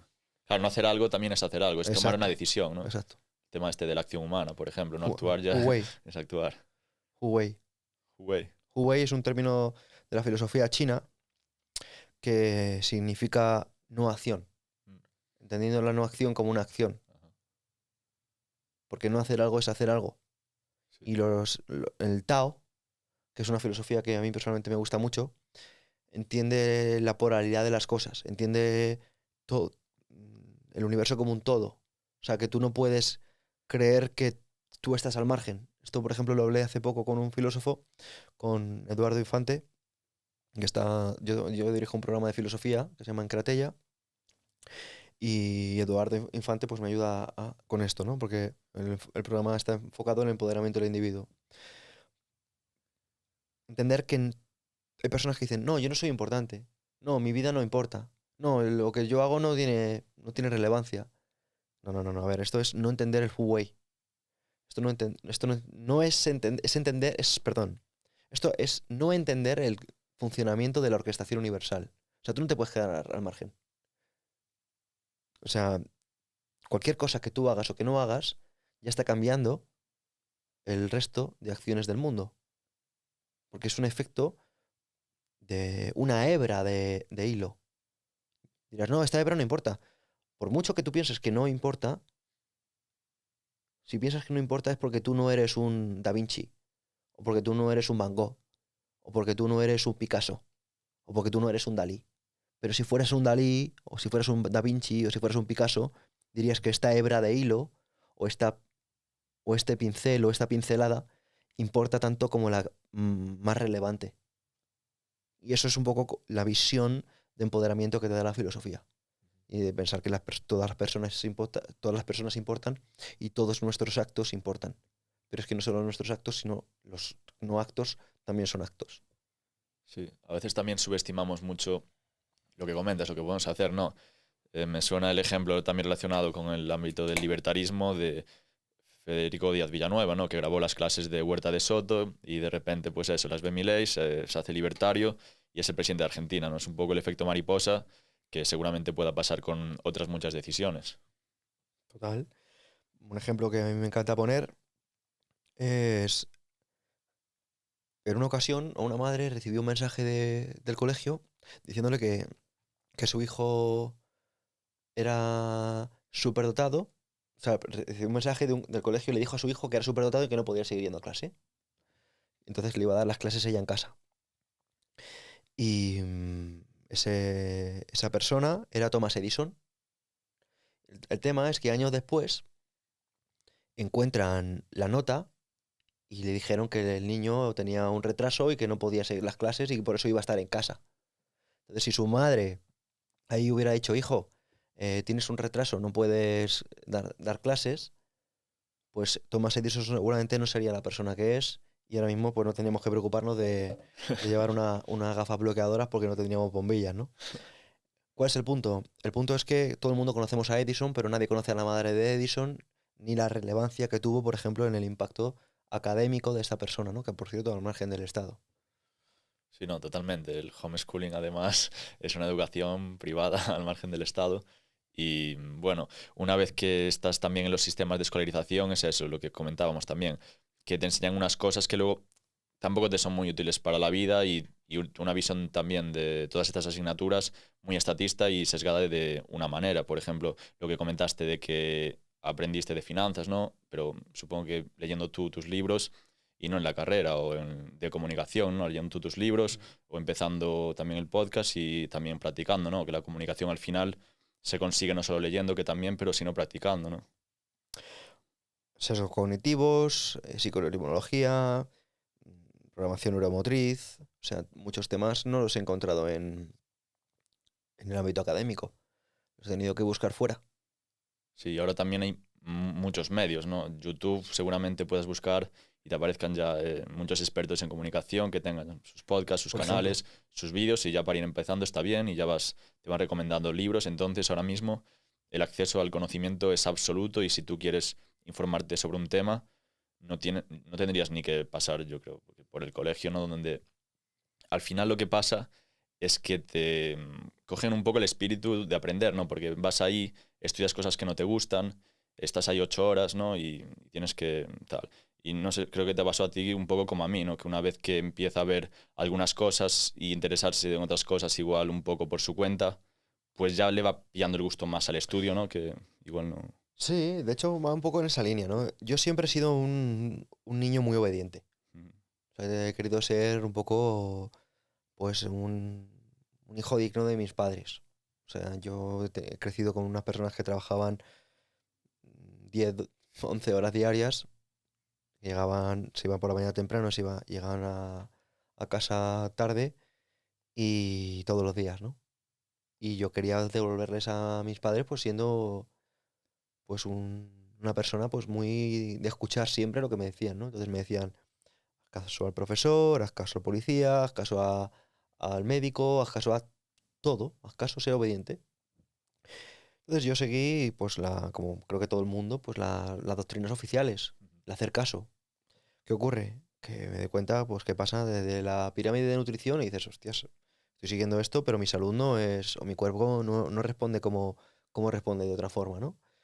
O estoy siguiendo a nivel financiero lo de estudio una carrera y digo, salgo y ni tengo herramientas, no tengo para ganarme la vida de una forma decente, ¿no? Y digo, bueno, pues empiezas a cuestionar. Empiezas a cuestionar y empiezas pues, a buscar alternativas. Y yo he tenido suerte porque al final me he metido en ámbitos donde pues la ciencia ha llegado antes. Por ejemplo, el tema de la salud, al ser algo que genera tanta fricción, pues hay mucha divulgación, mucha actualización y yo creo que se aprende más rápido, pero creo que en el ámbito económico creo que va a ser mucho más lento porque aunque hace daño, pues tú puedes tirar con unas ideas distintas, ¿no? Pues tú puedes avanzar con ideas estatistas, puedes avanzar con otro tipo de ideas, ¿no? No en el ámbito de la salud. ¿Qué ocurre? Pues dices, voy a cuestionar y hago pues un principio que se sigue en el Zen de vaciar mi copa. Yo vacío mi copa. Yo no me considero una persona madura. Yo me considero una persona inmadura. Yo considero que no sé nada y por eso te decía antes, ¿no? La ilusión del fin de la historia. De, oye, yo me dedico a estudiar, me dedico a aprender y voy quedándome con lo que me empodera, como lo que me sirve y desechando lo que no. Sí, es esto de que cuando empiezas a saber también un poco de una cosa ya te crees un experto, pero una vez que ya sabes mucho crees que no. Eso se O llama, sea, es otro sesgo, que te podría también estar hablando de él, sí, sí. y se llama sesgo de Dunning-Kruger. Ajá.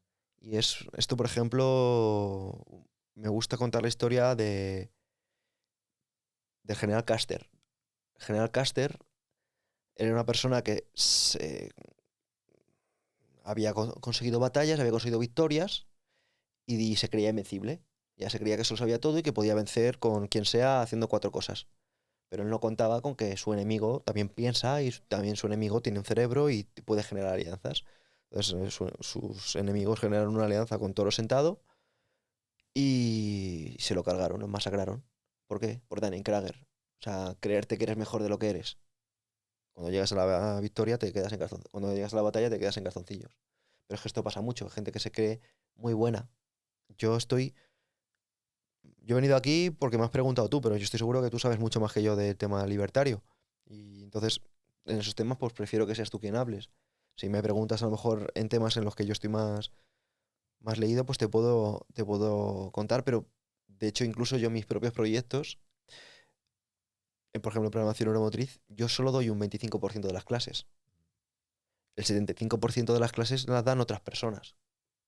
Sí, también es un poco ahí el problema de la oficialidad, como estás mencionando, ¿no? De la ciencia, que al final la ciencia parece que es única y que solo vale la ciencia que dice el Estado, ¿no? Se ha apropiado como ese derecho de veracidad, que lo que dicen es más verdadero que lo que decimos nosotros o lo que puede decir cualquier otra persona, porque también tienen, ¿no? Todo esto que hablamos mucho los libertarios de los intelectuales, ¿no? Que al final legitiman un poco al poder y la ciencia o la medicina también se ha usado para justificarlo, ¿no? Una especie de igual de reyes filósofos como los de Platón.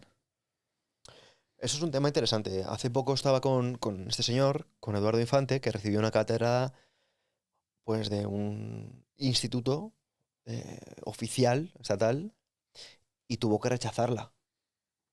¿Por qué la tuvo que rechazar? Porque le decían ellos qué investigaciones debía seguir. Entonces él dijo, pero esto no es muy filosófico. Yo quiero seguir las investigaciones que considero que necesitan más las personas. Y por eso creo que la filosofía ahora mismo pues, está tan manida y a la gente no le gusta. Porque la gente piensa que la filosofía es debatir sobre si debemos llevar una camiseta violeta o rosa.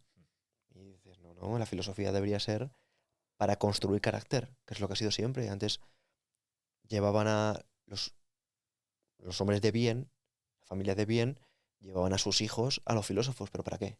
Para que desarrollaran paciencia, para que desarrollaran disciplina, para que desarrollaran autocontrol, que es lo más valioso, que no hay nada más valioso que el autocontrol. Autocontrol es la encratella, es el poder sobre uno mismo. O sea, saber decir no. ¿Qué hay más valioso que decir que no? Valorarse a uno mismo. Pues para eso era el filósofo antes. Y ahora vemos que el filósofo que está para memorizar cosas. Es ridículo. Sí, eso, en la carrera no te enseñan a pensar, te enseñan lo que mencionabas de historia de las ideas, bueno, que también me lo comentó un colega que estudió la carrera y la dejó antes de acabar porque dijo que estuvo un poco decepcionado con eso, ¿no? Que al final no era lo que se esperaba, pero yo creo que como la gran mayoría de las carreras, de hecho, si una carrera no te da un título oficial, o sobre todo, bueno, el tema no sé si igual privado un poco mejor, que ahora se está viendo que mucha más gente se está yendo a las universidades privadas que a las públicas, o sea, prefieren no pagar nada y tener un mal servicio que pagar algo pues por un servicio un poco mejor. Y al final es eso, que buah, se me fue. Es normal, o sea, Es la luz esta, necesito No, esa no, gafas. yo te entiendo, porque cuando he estado también Sí, con el tema de los podcasts, si vienes de grabar con otra persona y demás, te imagino que tienes que estar frito. sí, pero ¿No? yo creo que es esta luz, ¿Es esta necesito. luz? Bueno, o sea, si quieres, No, no, no, que va, que va. ponte tú la gafa, Nada, sí, nada, que yo no. estoy acostumbrado, o Estoy de sea, coña. vale, vale. Em, a ver si recupero un poco el hilo, ¿no? Era un poco eso, el tema de las carreras que te las enfocan de una determinada manera Ujú. para que tú vayas siguiendo, pues eso, el camino estatista, por así decirlo, y que también toda la financiación de la ciencia, ¿no? Si al final te dan las becas desde el Estado, va a ser para estudiar las cosas que te digan que tienes que estudiar, ¿no? Como el ejemplo de tu amigo, que, bueno, no sé si era una empresa privada, pública, pero que al final también se dice, no, es que en el anarquismo no habría ciencia porque ¿quién pagaría becas o quién tal? Y bueno, cuando no había Estado también había, o cuando era mucho más mínimo, había mecenas privados que financiaban otro tipo de ciencia o gente simplemente que se dedicaba a la ciencia por amor al arte. Entonces es eso, también se dirige un poco De hecho, desde el podría, Estado. podría Todo haber esto. más, podría haber más Claro, desde el punto habría de mucho vista de más. los microestados, Sí, porque no estamos hablando de estados como tal, pero estamos hablando de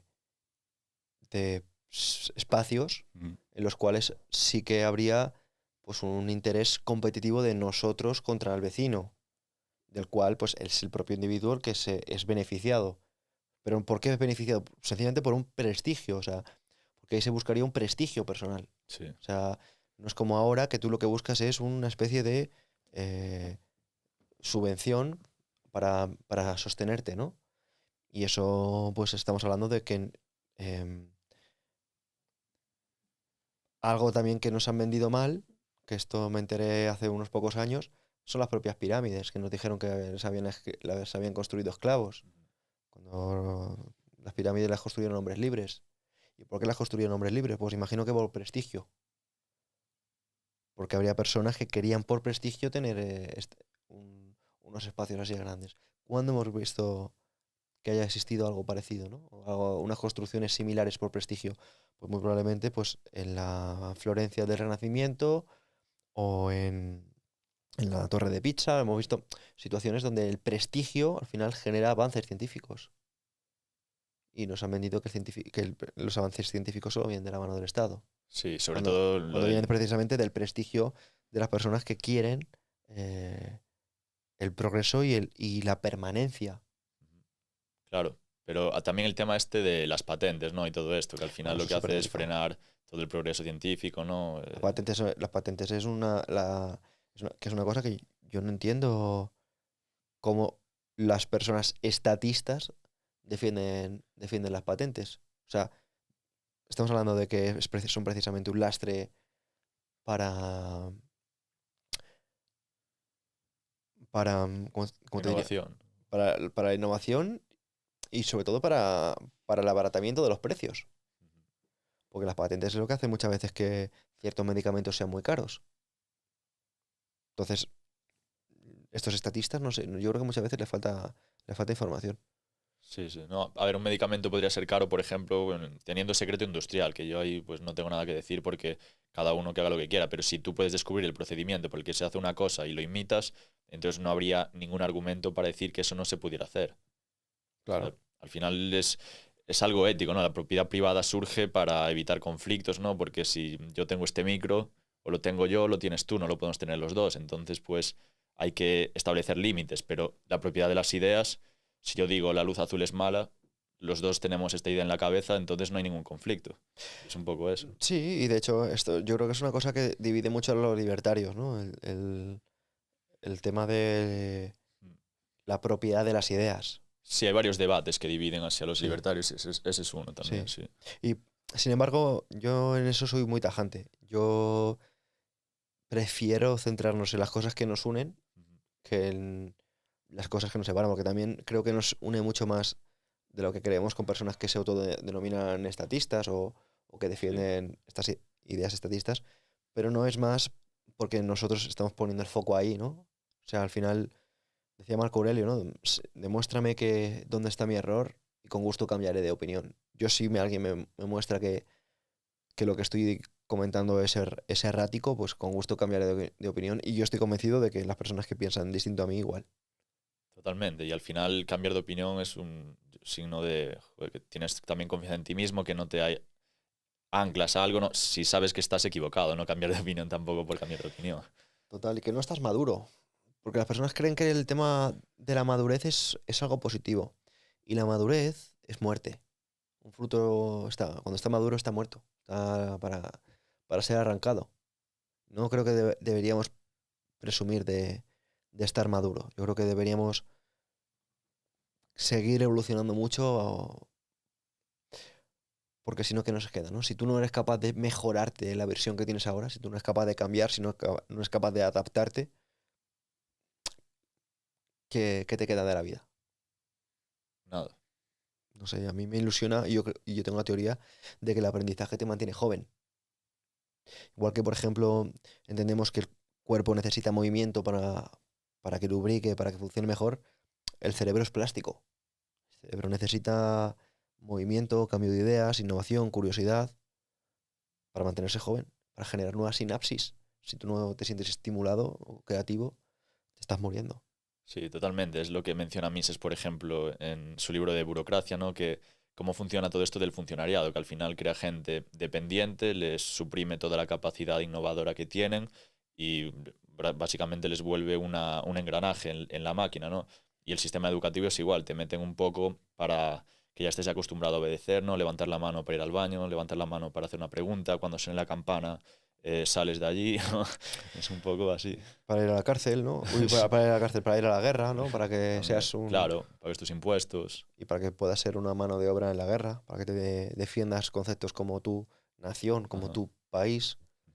Y dices, si yo me siento, en muchas cosas me siento brasileño, en otras me siento americano, en otras me siento de Singapur, en otras me siento árabe. O sea, yo creo que somos, como decía Sócrates, ciudadanos del mundo. Ciudadanos del mundo. Y por eso, pues, el concepto de Estado creo que es tan dañino, ¿no? Porque no, se enfoca en nuestras diferencias y no en nuestras similitudes.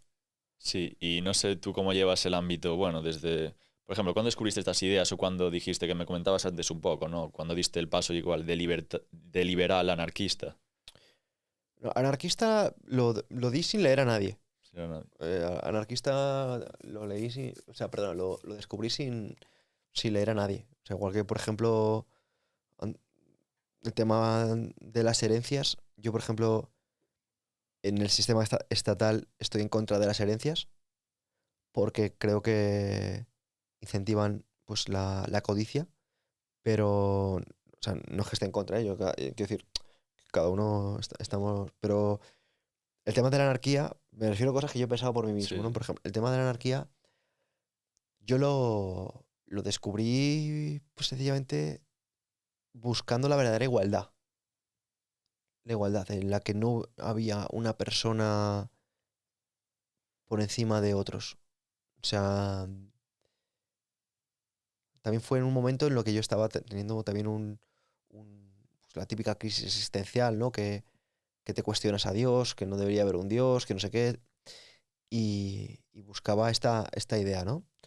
Luego, pues, me volví un poco una persona más espiritual, ¿no? O sea, ahí recuperé la parte de que sí que podía haber una deidad, una divinidad, una orquestación, una energía, llamarlo lo que sea. Y en cambio mantuve pues la idea de que no era necesario un- un político, que podíamos entendernos sin un político, tal cual los tenemos ahora mismo entendidos, ¿no? Y, ¿Y cuándo? Pues yo te diría que constantemente.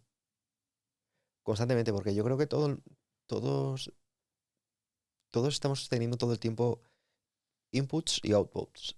O sea, estamos teniendo información que viene e información que se va. Entonces, yo me cuestiono, o sea, tengo muchísimos debates por los que digo, oye, ¿estas ideas son realmente las que quiero que me acompañen a mi persona? Pero ¿cuándo considero que a lo mejor fueron poco para aterrizarlo, ¿no? Al oyente? Sí. Pues, pues imagino que cuando empiezas a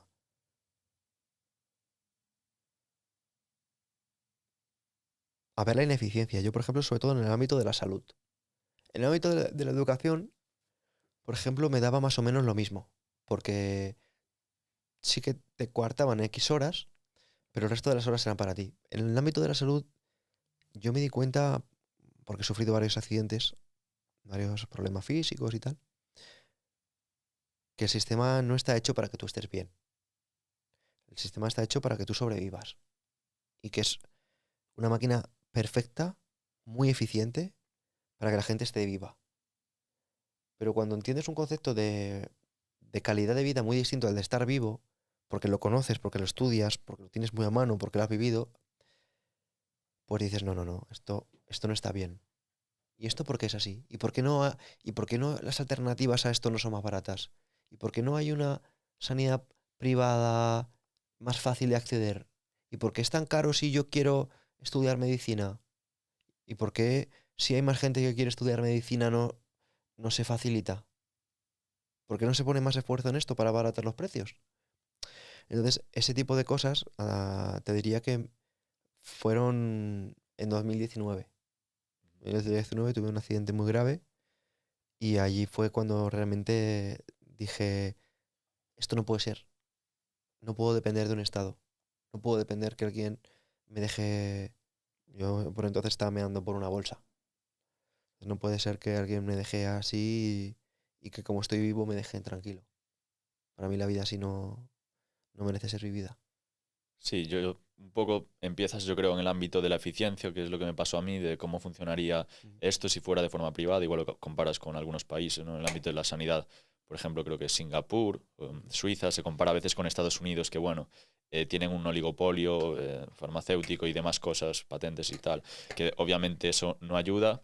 Y luego, al final, en mi caso, por ejemplo, yo terminé en un tema más moral, ¿no? Que acabas viendo lo inmoral que es el Estado, no solo lo ineficiente que también, ¿no? Al final, Mises, por ejemplo, hacía un cálculo utilitario y a mí Rothbard, que, bueno, me gusta más, hace un cálculo moral de ley natural y te lo enfoca desde esa perspectiva que a mí me gusta mucho más. Compártelo. ¿Qué es diferencia encuentras entre esas dos leyes? Bueno, el utilitarismo al final te dice lo que es mejor para el conjunto de la población. Entonces te dice, pues si tenemos un Estado que no interviene, que es capitalista y que es libre, el nivel general de la población va a aumentar porque eso teniendo en cuenta que la gente prefiere una sociedad más libre. Si prefiere una sociedad intervencionista, socialista y demás, entonces también eso valdría desde un punto de vista utilitario porque la gente prefiere ser pobre. Entonces esas son las consecuencias. Desde un punto de vista de la ley moral, de la ley natural, desde un punto de vista moral, lo que te dice es que hay unas leyes objetivas en el universo y que se pueden ir descubriendo. Es, bueno, lo de los derechos negativos, por ejemplo. Al final tú no tienes derecho a que nadie te dé una casa porque tendrías que obligar a alguien a que construya una casa para ti. Entonces los derechos negativos es esto, una verdad objetiva. Por ejemplo, la economía y leyes objetivas. Si tú subes, haces precios máximos y demás, lo que vas a producir es escasez y demás. Y eso es una ley de hierro, ¿no? Y luego si los políticos, por mucho que te digan, no, es que los precios máximos es para que no haya acaparadores o para que esté más barato.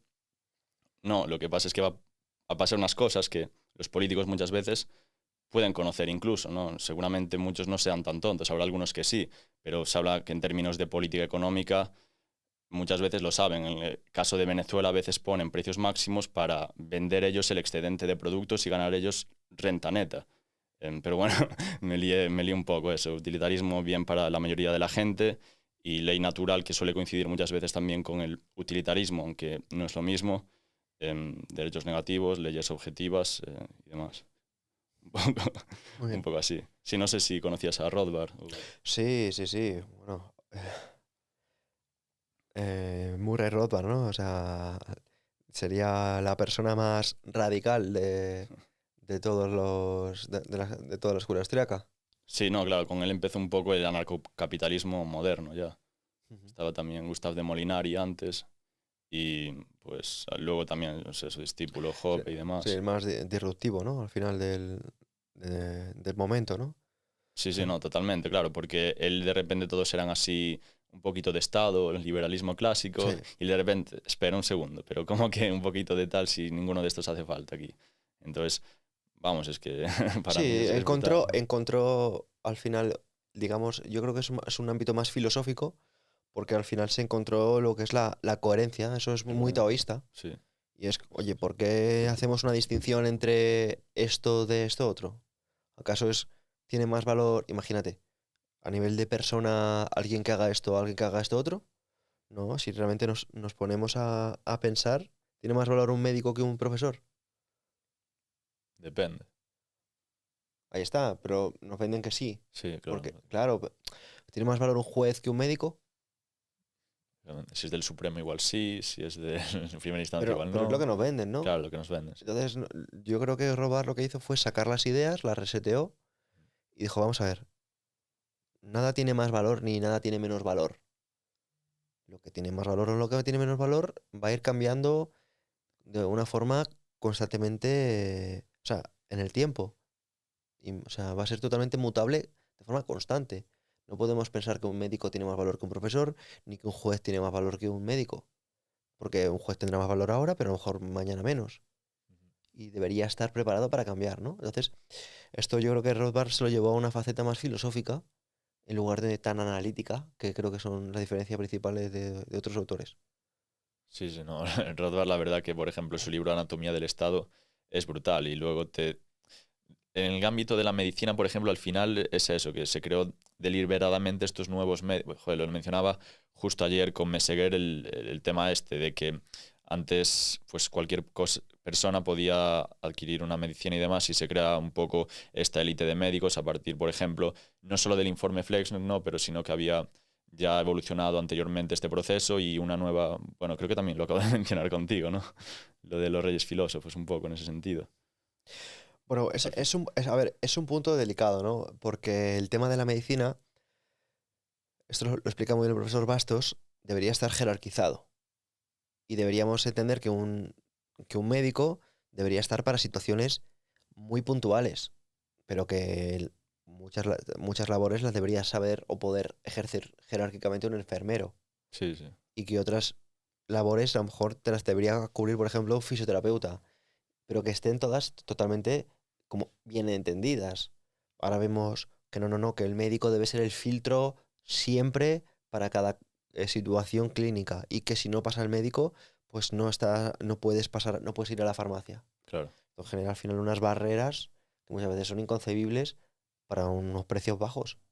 Sí, sí. Porque un enfermero que lleva, imagínate, 10.000 horas o 5.000 horas no puede ser mucho más válido que un médico que lleve 200 horas o 3.000 horas. Entonces, estamos viendo que esto es una cosa que se cae por su propia explicación. O sea, por el propio sentido común. Es una cosa que no se va a poder sostener. Luego dice el profesor Baster, no sé si lo viviremos nosotros, pero obviamente el anarcocapitalismo es una realidad. Y tú, por ejemplo, en tu entorno, ¿no? Que comentabas antes que yo, por ejemplo, le doy mucho la brasa con estos temas, no sé si te pasará lo mismo o si puedes incluso influenciar en determinada manera en este sentido. A ver, también eres muy polivalente, igual también supongo que les hablas de ejercicio y de otras cosas, ¿no? Pero también estas ideas que no se conocen igual tanto y son bastante interesantes. A ver, yo soy muy persuasivo, pero porque lo, no te cuento las cosas a nivel social. O sea, yo no te estoy contando que el anarcocapitalismo es algo... No, a ver. Yo te estoy diciendo que es una cuestión de que tú no seas una carga para nadie. Y cuando ya una persona entiende que le está generando ser una carga para otro y realmente quiere ser coherente y ser una persona útil y que esté al servicio y que sea disponible, que sea versátil, pues esa persona por pura coherencia, se vuelve libertaria. Si tú ya le estás hablando de teoría económica, de problemas sociales, de problemas ambientales, pues es otro discurso muy distinto al mío. Yo te estoy diciendo, trabaja para no ser una carga para nadie. Trabaja para, por lo menos, sumar en lugar de restar. Para ser de los que suman y no de los que chupan. Y cuando pases más tiempo ahí, te darás cuenta de que sin querer acabas en estas ideas. O sea, si yo tengo estas ideas tan bien enmarcadas es porque soy de los que aportan, no de los que chupan. Si fuera de los que chupan, a lo mejor te diría, no, no, no, es que esto deberían de dar más ayudas, no, es que esto no debería ser así, es que los ricos tienen mucho, es que habría que repartir la riqueza. No, no, yo quiero acabar con los pobres. No debería quedar ningún pobre. Deberíamos enseñar a las personas a hacerse ricas. Claro. Porque es posible. Sí. Este es el mejor sistema al final para acabar con la pobreza y por uno mismo, no haciéndote dependiente, que además de ser una carga para los demás siendo dependiente, tú como persona tampoco te puedes sentir realizada si vives de un subsidio, si vives de una paga o de alguna cosa de Es estas, que va ¿no? por ahí, va por ahí. Porque, ya lo hemos dicho antes, hace un rato, buscas el honor cuando quieres la validación. ¿Pero qué es el honor? Pues el honor es que te vean. Pues que te vean con tu camiseta, que te vean con tu coche, que te vean con tu casa, que te vean con tu viaje. Pero ya, cuando ya tienes eso, ¿tú qué quieres? Yo, ¿qué quiero? ¿Ganarme la aprobación de un puñado de soplapollas? Que no conozco, ni me conocen. No, yo lo que quiero es ganarme mi propia estima. Entonces, el tema del libertario es un tipo que se gana su propia estima. Y ganándose su propia estima, inevitablemente te acabas ganando la estima de otros. Inevitablemente. Lo que pasa es que ganarse la estima de uno es lo más difícil. Vamos, eso en mi opinión. Sí. ¿Y qué consejos darías, por ejemplo, a la gente que quiere emprender o empezar a ganar dinero? Pero primero, que tengan el chip anarquista. El chip anarcocapitalista. O sea, tú no puedes ganar dinero si tú piensas, por ejemplo, que el capitalismo es malo. O sea, imposible. O sea, que lo primero es que que te cultives. Bueno, hay empresarios que son un poco así, ¿no? Aunque supongo que será la excepción. Como, que son como. Más socialistas, ¿no? Que casi tienen que pedir perdón por ganar dinero. O sea, porque ellos se sienten así. Pero no es la regla, me imagino. Bueno, tú me has dicho para ganar dinero. O Sí, sea, otra cosa es que haya personas, como tú me acabas de contar, que tengan el don sí, claro. de ser muy creativos, muy innovadores, Sí, sí, sí. que yo no lo tengo. Yo no tengo el don de ser súper creativo y que te invento algo nuevo que el mercado necesita. Hay gente que sí, Sí, como sí, sí. tiene ese don, pues de repente te hace dinero y luego te pide perdón ahí por... ¿Entiendes? Tú me has dicho, Sí, ¿cómo? sí. ¿Qué le dirías a alguien? Pues yo le diría a alguien que ahora mismo que no esté ganando todo lo que podía ganar, que sienta que no gana lo suficiente. Diría, empieza a ver el mundo con unas gafas anarcocapitalistas. Porque vas a empezar a ver las cosas desde la disciplina del juicio. Esto también está en la filosofía. ¿Qué es desde la disciplina del juicio? Pues viendo las cosas ni bien ni mal, sino como son. No vas a ver, ay, esto está mal. No, vas a decir, esto está roto. ¿Vale? Pero no vas a decir, esto está mal. ¿Vale? ¿Cómo lo arreglo? Pues lo arreglo de esta manera. ¿A quién se le da bien arreglarlo? A este. Bueno, pues voy a conectarlos. Pero no vivir las cosas desde el deber, no ver las cosas desde el deber ser, ver las cosas desde el ser, sin el juicio. ¿Entiendes? Sí. No decir esta persona es mala. No, decir, esta persona ha hecho esto que, en mi opinión, no está bien. Pero no digo, esa persona es mala. Si tú ves el mundo desde grises, tienes muchas más opciones que alguien que lo ve binario. Binario tienes dos opciones, bien o mal. Si tú lo ves desde, pues esto se podría hacer así, esto se podría hacer así, tus posibilidades son infinitas y eso te vuelve rico, inevitablemente. ¿Por qué? Básicamente por una cuestión de probabilidad, porque tienes muchas más posibilidades, porque tu mente es mucho más creativa, mucho más adaptable, empiezas a ver problemas. Entonces, yo, por ejemplo, esto es de mi empresa. No te lo había dicho, yo tengo una empresa soy socio de una empresa de gafas bloqueadoras, también tenemos pues, otro servicio de luces rojas, pero ¿por qué sale esto? Porque yo me informo, pero yo te las he querido vender. No, no te las quiero vender, yo quiero informar. Y yo no te estoy diciendo, ay, esto es malísimo. De hecho, te has dado cuenta de que he querido quitar peso. Sí. Si tú te informas, si tú sabes cómo funciona el mundo, si tú sabes quién lo está haciendo bien y quién no lo está haciendo bien, si tú te conviertes en una persona diligente, o sea, raro es que no te vaya bien. Pero ¿cómo te va a ir bien? Pues sabiendo cosas que necesita el mercado, no cosas del Estado. Yo te diría que leyeras, por ejemplo, un libro que se llama El Almanaque de Naval Ravikant. Es un libro muy sencillito, muy cortito, muy básico, que te va a enseñar a priorizar las cosas de la vida. Si tú eres una persona preparada, tienes buena comunicación, vas a tener buenos contactos. ¿Por qué? Una persona que se gana su propia estima, una persona con la que te apetece hablar, tiene energía, te transmite buen rollo, te anima a hacer cosas, te anima a hacer ejercicio, a dar un paseo, a conocer, a viajar, a hacer cosas, te la quieres tener cerca. Es una agenda buena, te hace rico. Y yo también recomendaría, pues, no es porque sea mío, sino leer El arte de la decisión. ¿Por qué?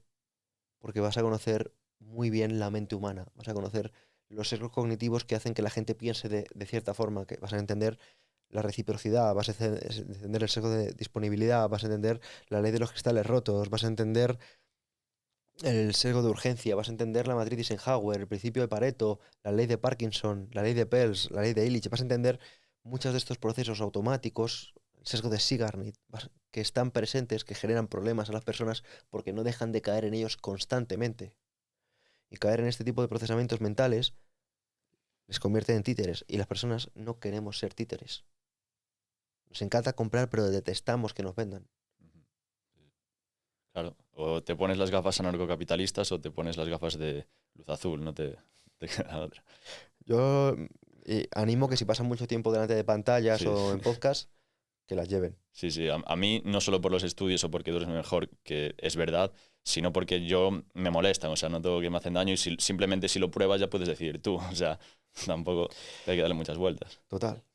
Y luego quería, por último, comentar el tema de la guerra de la atención, ¿no? Que Ujú. te oí comentar alguna que otra vez. Bueno, puede ser que nosotros también estemos ahora mismo un poco en esa guerra, ¿no?